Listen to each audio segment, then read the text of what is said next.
Hello welcome. पिछले class में हमने फिल्म सिलेंटेटा का कैरेक्टर पढ़ा, उसके क्लासेज के नाम, कई एग्जाम्पल समझे और तब उसके बाद अगले सेशन में यानी सेशन 11 में मैंने हाइड्रा के बॉडी वॉल का फुल डिटेल एक एक्सेल का स्ट्रक्चर और फंक्शन समझाया था। अब आपके लिए आसान हो गया कि सिलेंटेटा के कुछ दूसरे स्पीसीज जिनका स्ट्रक्चर और लाइफ साइकिल हाइड्रा की अपेक्षा ज़्यादा कॉम्प्लेक्स है, उसे समझ पाए। तो आज हम लोग प्रारंभ करने जा रहे हैं एक स्पीसीज सिलेंटेटा का,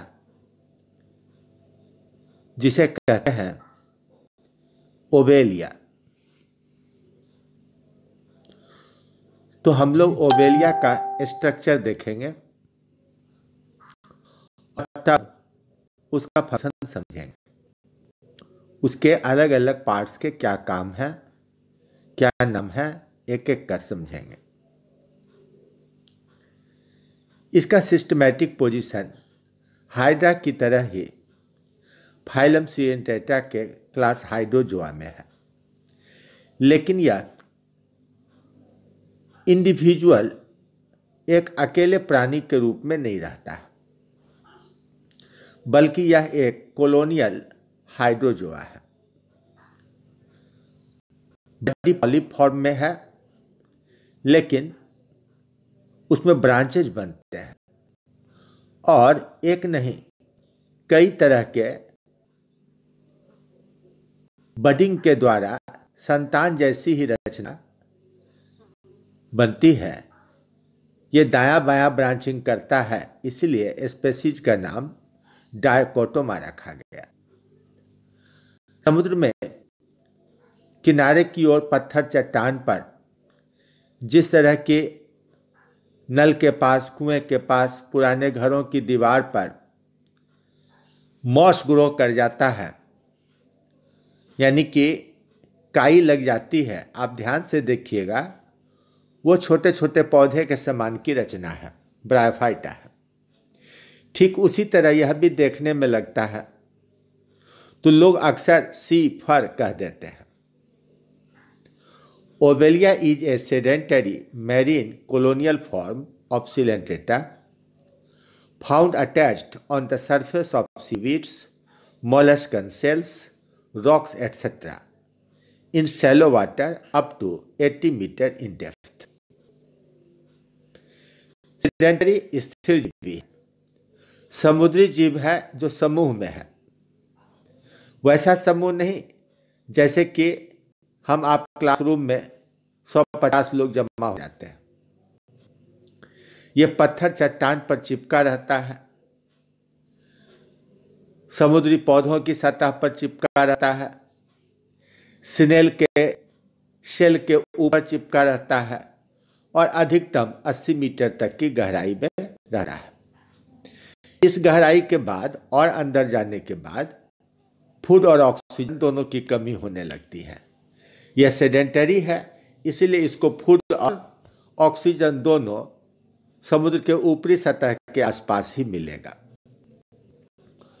Obelia is cosmopolitan in distribution. Cosmopolitan मतलब विश्व के अधिकांश हिस्से में पाया जाने वाला, लगभग सभी देश में पाया जाने वाला।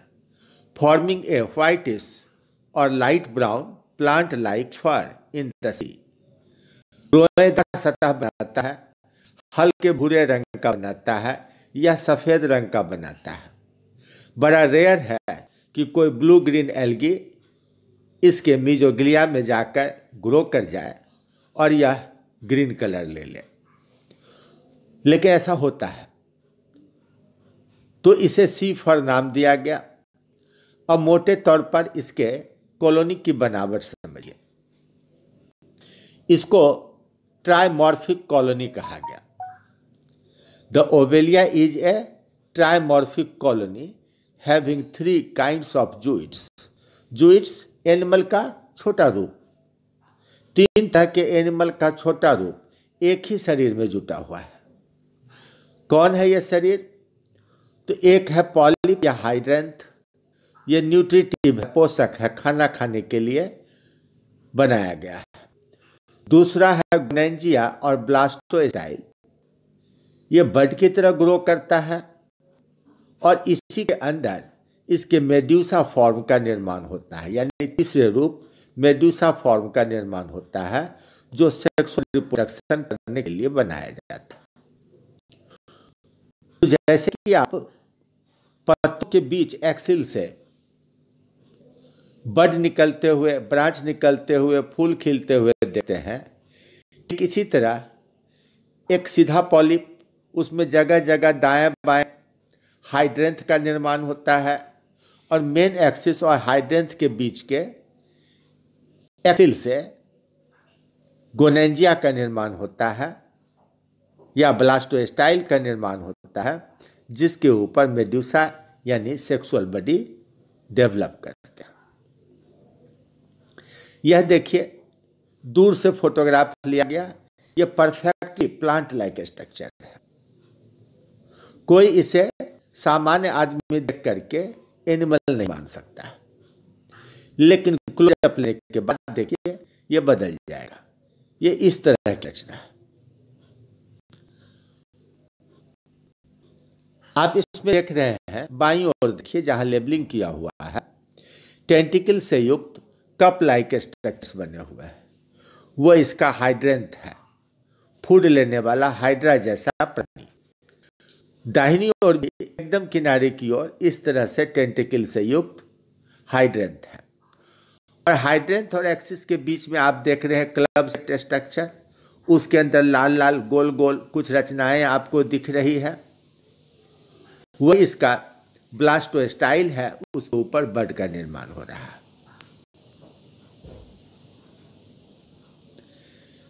ये देखिए एक हुआ छोटा सा कॉलोनी का टुकड़ा,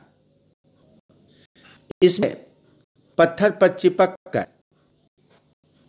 फैलने वाला ब्रांच हाइड्रोराइजा कहलाता है और वर्टिकल ब्रांच हाइड्रोकॉलस कहलाता है।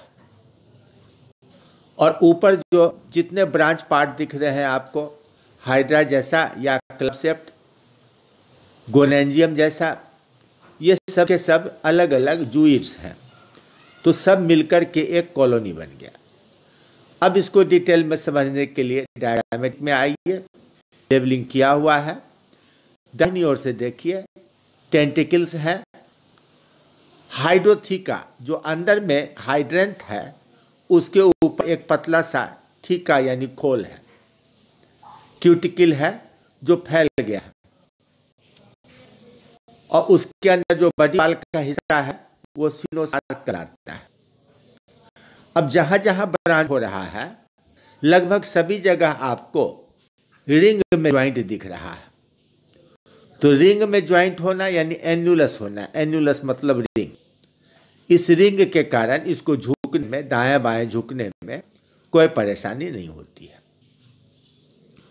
तो अभी आपको दो ही तरह का स्ट्रक्चर इस डायग्राम में दिख रहा है, लेकिन जो ब्लास्टोस्टाइल है उस पर गोल गोल गोल गोल रचना भी आपको दिख रही है। वह एक्चुअली मेडूसा का बडिंग हो रहा है। मेडूसा जब बनेगा तो ऊपर के खुले हुए मुंह से, यानी कि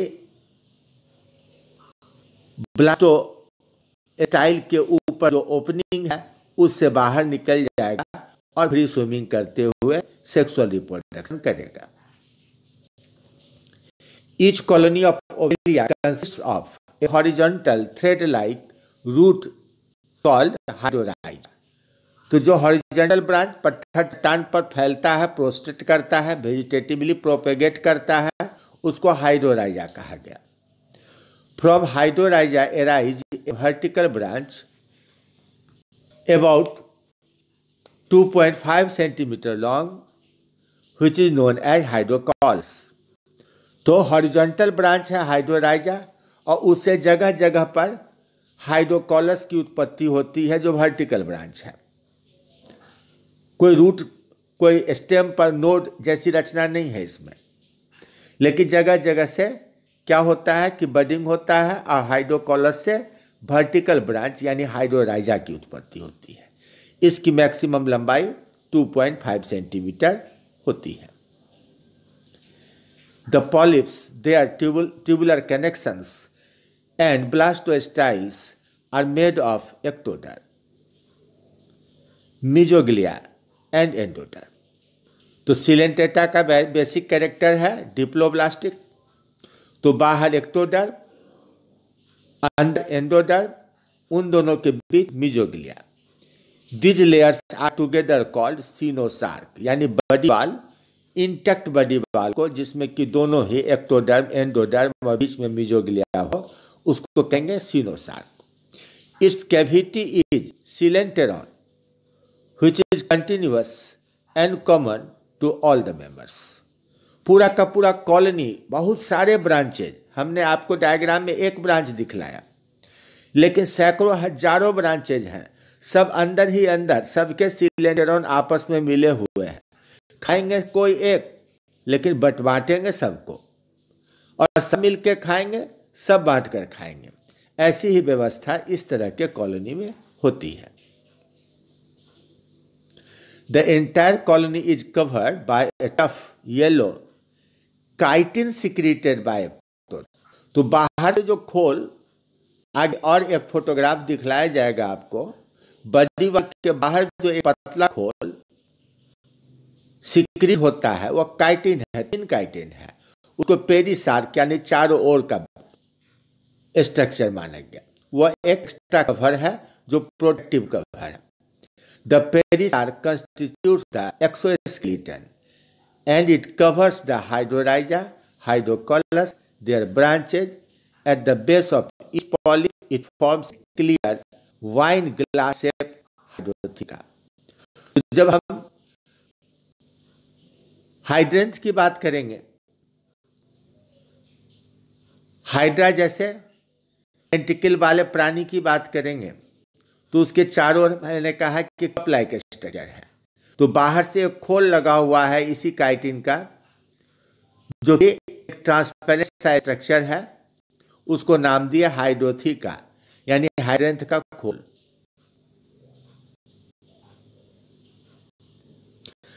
The hydrotheca has a shelf across the base that supports the hydranth, and the hydranth can contract and withdraw into the hydrotheca। इसका जो बेसल हिस्सा है वो एक समझिए कि सेल्फ का काम कर रहा है, एक प्लेटफॉर्म बना रहा है। उस प्लेटफॉर्म पर जुटा हुआ है हाइड्रेंथ।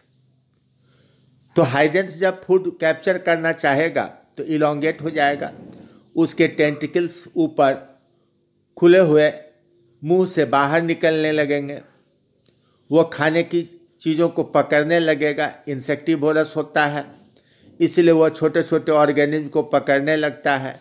लेकिन अगर उसको किसी तरह से खतरे का आभास होगा तो वह पूरा का पूरा माउथ और टेंटिकल्स को विड्रॉ कर लेगा, हाइड्रोथिका के अंदर छिपा लेगा। The perisarc around blastostyle is गोनोथिका।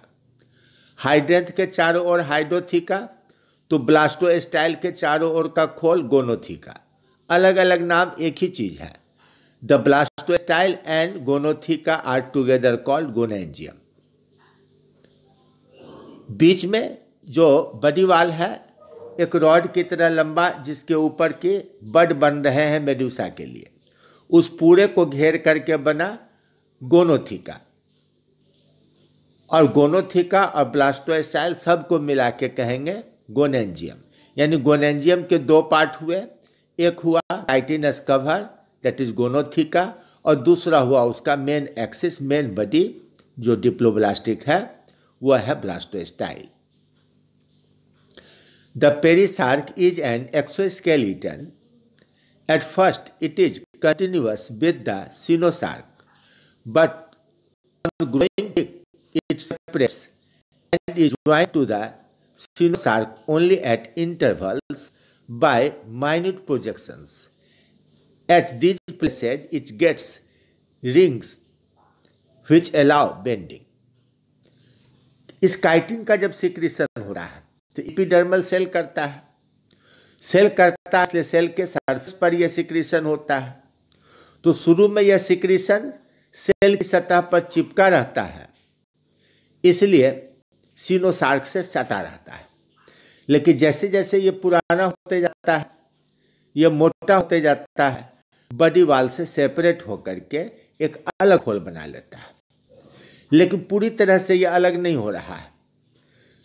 Joint के आसपास, ब्रांचिंग पॉइंट के आसपास यह गोल गोल सर्कुलर रिंग बनाते हुए जुटा रहता है। और जैसा मैंने दिखलाया और बताया कि इन रिंग्स के कारण इसका बेंडिंग आसानी से हो सकता है। अब अकेले एक एक करके देखें। पॉलिप या हाइड्रेंथ कैसा है? The colony of Obelia has many polyp और हाइड्रेंथ और गैस्ट्रोजोइड्स। ये फूड लेने वाला, जिसके अंदर अपना डाइजेस्टिव सिस्टम बन जाएगा, यानी जिसके अंदर फूड का डाइजेशन होगा, तो वैसा गैस्ट्रोजोइड है जिसको हाइड्रेंथ नाम दिए। Each polyp is much like a miniature hydra. Hydra के समान ही है। हालांकि हाइड्रा में 6 से 10 टेंटिकल होते हैं, इसमें ज्यादा संख्या में टेंटिकल है। हाइड्रा का टेंटिकल अंदर से खोखला होता है, इसका टेंटिकल सॉलिड होता है, उसके अंदर सिलेंटेरॉन घुसा हुआ नहीं रहता है। It has a cylindrical body attached to the axis of hydrocaulus by its proximal end and free at its distal end. It is covered by a cup-shaped hydrotheca. तो हाइड्रेंथ के चारों ओर का खोल हाइड्रोथीका हो गया।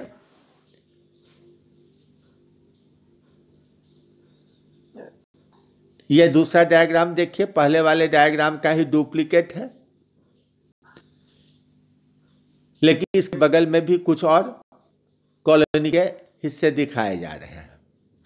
अब देखिए लेवलिंग। ऊपर का हिस्सा देखिए, एक हाइड्रेंथ कप के जैसा एकदम परफेक्टली है, और उसके अंदर से हाइड्रा जैसा स्ट्रक्चर जिसका टेंटिकल बाहर निकला हुआ है।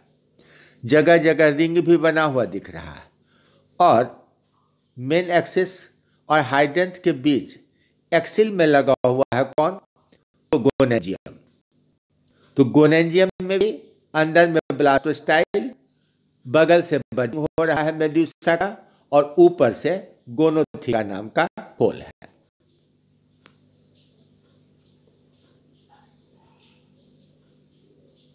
अब देखिए इसको, फोटोग्राफ को देखिए। एक हाइड्रेंथ देख रहे हैं बाईं ओर, ढेर सारे लंबे लंबे टेंटिकल्स दिख रहे हैं। इसका बॉडी लाल रंग में दिख रहा है। उसके बाहर देखिए एक ट्रांसपेरेंट कप जैसा कवर है। तो हाइड्रेंथ का यह कवर हाइड्रोथीका कहलाया। इसी तरह दाईं ओर बीच में बडिंग होता हुआ ब्लास्टोस्टाइल है, उसके ऊपर भी खोल है, तो यह गोनोथीका कहलाया। गोनोथीका और ब्लास्टोस्टाइल को मिला के गोनेंजियम बोले। आपको यहाँ पर हाइड्रेंथ के बेसल पार्ट में नीचे देखिए ज्वाइंट्स भी दिख रहे हैं। 3 ज्वाइंट्स आपको दिख रहे हैं। The free distal end is produced into a conical elevation, the hypostome or manubrium, which is about 1/3 of the length of the hydrant. मुंह के नीचे का जो उभरा हुआ हिस्सा होता है उसको हाइपोस्टोम या मैनुब्रियम कहते हैं। हाइड्रा में भी टेंटिकल के ऊपर और माउथ के बीच का हिस्सा हाइपोस्टोम या मैनुब्रियम है, वैसे इसमें भी है। The hypostome is surrounded by a circle of numerous about 24 tentacles. The tentacles are longer than hypostome, tapering and filiform. ये पतले पतले टेंटिकल हैं, लगभग 24 हैं, आमतौर से 24 होते हैं, और हाइपोस्टोम से उत्पन्न होकर, हाइपोस्टोम के नीचे से उत्पन्न होकर बाहर तक फैले रहते हैं। The apex of hypostome bears a terminal aperture called mouth, which is capable of great dilation and contraction. Mouth hypostome के अपेक्स पर है। यह बड़ा हो सकता है, छोटा हो सकता है। यह निर्भर करता है कि यह फूड कितना बड़ा है, फूड खाना चाहता है कि नहीं खाना चाहता है। अब दूसरा हिस्सा इसका हुआ गोनेंजियम। The gonangium is club shaped cylindrical form. It is covered by transparent gonotheca and contains an axis or blastostyle. तो गोनोंजियम में बीच में एक एक्सिस या ब्लास्टोस्टाइल है और चारों ओर से काइटिन का खोल है जिसे गोनोथिका कहे। On the blastostyle, lateral buds are formed that develop into medusa or gonophore. ब्लास्टोस्टाइल के ऊपर बडिंग के द्वारा मेड्यूसा का निर्माण होता है। अम्ब्रेला लाइक छोटा छोटा, लगभग 1 मिलीमीटर से भी छोटा मेडूसा का उत्पत्ति होती है। इसके अंदर टेस्टिस या ओवरी पाया जाता है, यानी यह गोनेड्स को धारण करने वाली रचना है, इसलिए इसका नाम रखा गया गोनोफोर, यानी that bears gonad. The blastostyle has no mouth and no tentacle but ends distally into a flattened disc. आगे से ब्लास्टोस्टाइल बंद रहता है, क्लोज रहता है, इसमें माउथ टेंटिकल नहीं होते हैं, यानी भोजन ग्रहण करने का काम हाइड्रेंथ का है, लेकिन भोजन का सप्लाई ब्लास्टोस्टाइल को भी होता है क्योंकि बडिंग के लिए इसको काफ़ी न्यूट्रिशन चाहिए। वह इसके कॉमन सिलेंटेरॉन होकर इसे प्राप्त होते रहता है। The gonotheca opens at its distal end by a gonopore through which the medusa escapes. अब नाम में धोखा मत खाइएगा। हायर एनिमल में फीमेल जेनाइटल सिस्टम के एक्सटर्नल ओपनिंग को गोनोपोर कहता है। यहाँ कोई गोनेड नहीं बना है, कोई टेस्टिस ओवरी नहीं है, लेकिन गोनेड बियर करने वाले मेड्यूसा इस ओपन माउथ से बाहर आते हैं, तो उसको गोनोपोर नाम दिया गया, यानी गोनेंजियम का एपिकल ओपनिंग गोनोपोर हुआ। Gonotheca, blastostyle and the gonopores together for gonangium. The blastostyle produces medusa by budding in large numbers. The cavity of blastostyle pushes the cynosarc out to form a small protuberance. इसका development अपने आप में बड़ा ही unique है। पहले दोनों layer बाहर बड के तरह निकलने लगते हैं। आप किसी मैदान में किसी पेड़ की डाली के ऊपर जैसे मशरूम का बड बनते देखिएगा, उसी तरह का यह बड बनना शुरू होता है। The bud grows larger and its cynosarc becomes like a vesicle which is attached to the blastostyle by a narrow stalk. इसका बड जब बड़ा होने लगता है तो ब्लास्टोस्टाइल के स्टॉक से वो पतली डंटल की तरह की रचना के द्वारा जुटा हुआ दिखता है, लेकिन ऊपर गोल वेसिकल बन जाता है। बाद में जुटा हुआ हिस्सा स्टॉक टूटेगा और वेसिकल से अम्ब्रेला लाइक स्ट्रक्चर बनेगा। The cavity of vesicle is continuous with the enteron of blastostyle. तो ये वेसिकल दोनों बॉडी वाल के दोनों लेयर के आउटपुशिंग से बना है, इसलिए सिलेंटेरॉन इसके अंदर भी कंटिन्यूअस रहता है। The distal ectoderm of the vesicle separates into 2 layers. Ectoderm का 2 लेयर, एक बाहर एक अंदर, और then the inner layer of ectoderm splits to acquire a cavity called bell rudiment. पहले तो एक्टोडर्म में एक ही लेयर है, बाद में वह 2 लेयर में बन जाता है और अंदर वाला लेयर सेपरेट हो जाता है और उससे गोल रचना यानी बेल रूडिमेंट बनती है। These are now 2 layers of ectoderm outside the bell rudiment and 1 layer on the inner side. चूंकि वो गोल है तो एक नीचे की तरफ से और ऊपर 2 लेयर, ऊपर का दोनों लेयर किनारे बाउंड्री पर आपस में जुटा रहता है।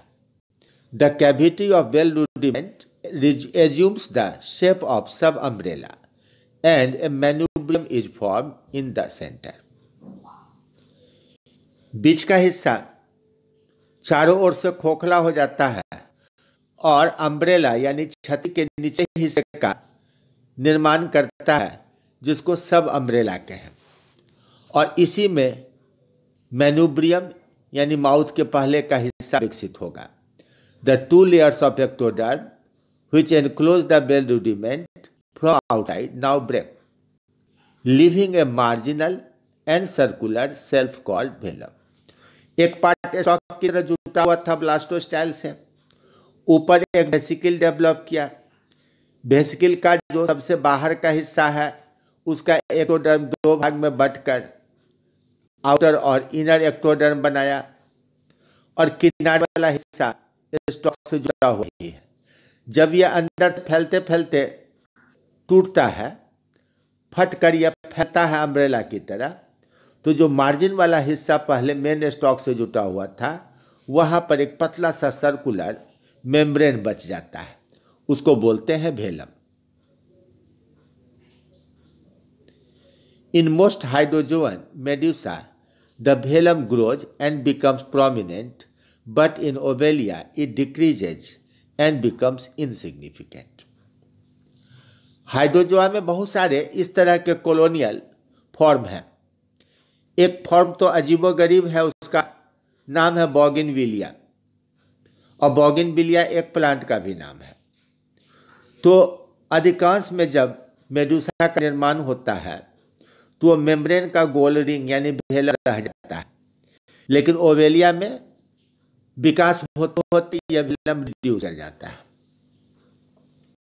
The manubrium acquires mouth and सिलेंट्रॉन forms radial and marginal canal. जब स्टॉक से टूटेगा तो टूटे हुए हिस्से का ओपनिंग माउथ का काम करेगा, उसके पीछे स्टॉक का हिस्सा मैन्यूब्रियम का काम करेगा, अंदर जो इसका बड़ी कैविटी बन गया उसमें 4 रेडियल कैनाल्स बनेंगे, और किनारे से एक रिंग जैसा मार्जिनल कैनाल बनेगा। Marginal tentacles are form. टूटने के बाद क्या हुआ, जब यह अम्ब्रेला खुल गया तो किनारे ढेर सारे टेंटिकल्स बनेंगे। The stalk breaks and its aperture closes up, thus a medusa is formed which is set free, it escapes from the gonotheca. Gonopore होकर के स्टॉक से टूटने के बाद ये बाहर स्केप कर जाता है और तैरते हुए दूर दूर तक बिखर जाता है। द मेडूसा आर सेक्सुअल और reproductive जूइट्स possessing gonads. Medusa are dioecious. They have either 4 testes or 4 ovaries in the sub-umbrella just below the radial canal. Radial canal के ठीक नीचे एक्टोडर्म से इसमें टेस्टिस और ओवरी का निर्माण होता है, लेकिन एक मेडूसा में या तो 4 जगह टेस्टिस बनते हैं या 4 ओवरी बनते हैं, यानी यह मेडूसा यूनिसेक्सुअल है।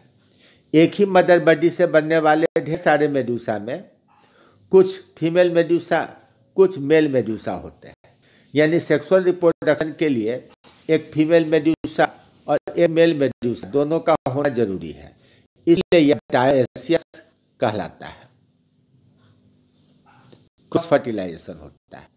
A gonad has an outer ectoderm and inner endoderm with mesoderm between the 2 layers.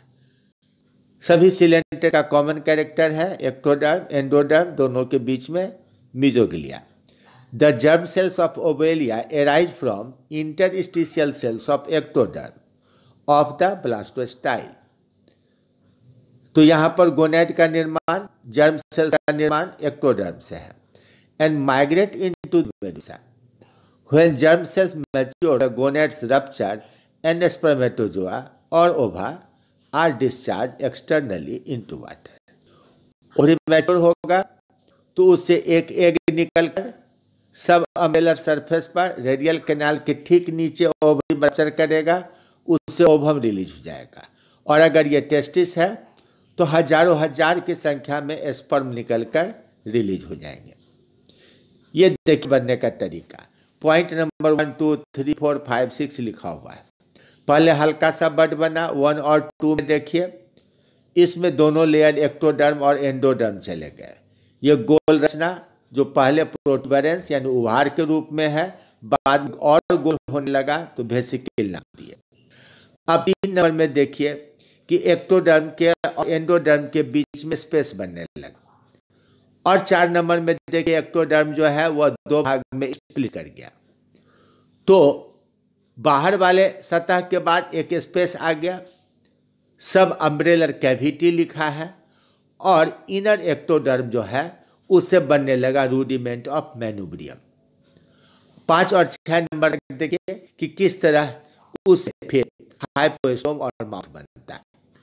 Lastly इसका अटैचमेंट पॉइंट टूटकर अलग हो जाएगा। अब मेडूसा की रचना देखिए, ये तीसरा रूप। It is saucer shape, it is attached by the middle of the convex surface to the blastostyle. When fully formed, it breaks free and emerges from the mouth of गोनोथिका। तो बनने के बाद यह गोनोपोर्स होकर बाहर निकला। The medusa is circular and teeny, umbrella like in shape। छोटा सा छाता के समान 0.1 मिलीमीटर मुश्किल से इसका आकार है, इसलिए इसको आसानी से फोटोग्राफ करना संभव नहीं है।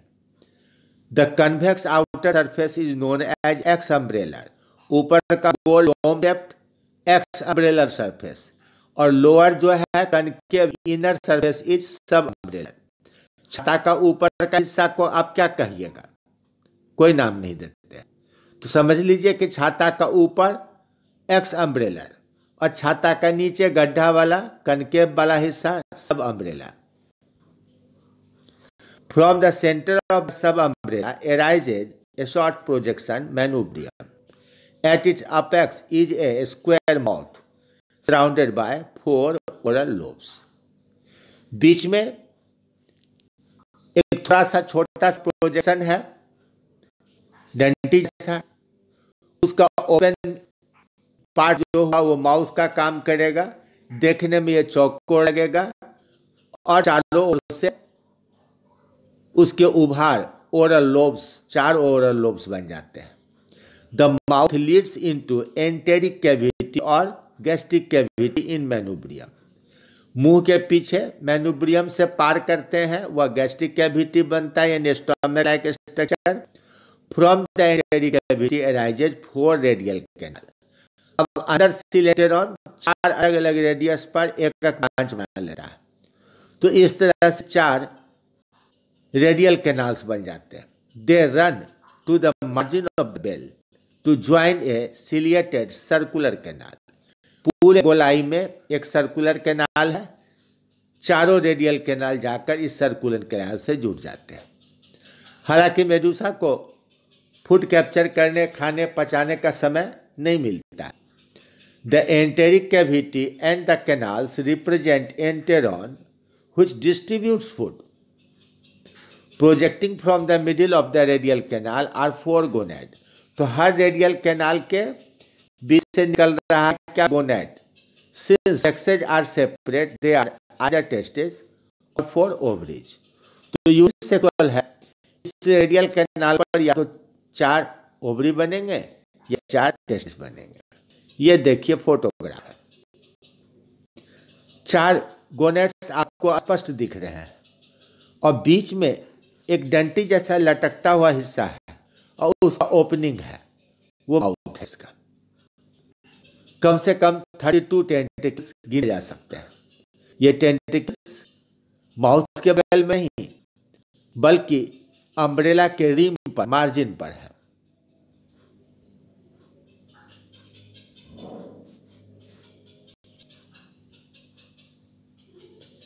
ये डायग्रामेटिक है। आप देख रहे हैं मैनुब्रियम यहाँ थोड़ा लंबा बना दिया गया, 4 एंगल से बटा हुआ माउथ है। सब अम्ब्रेलर सरफेस से आपको चारों रेडियल कैनाल दिख रहे हैं, और हर एक कैनाल के अंडर सरफेस पर एक एक गोनेड दिख रहा है। मार्जिन में आपको टेंटिकल्स दिख रहे हैं। अब ये पॉलिप से ज़्यादा विकसित रचना है, ज़्यादा एडवांस रचना है। Medusa exhibits many advancement over polyp. Few of them are as follows. पहला advancement, the epidermis resembles the epithelium of higher metazoa, forming a thin protective and sensitive layer of small sales.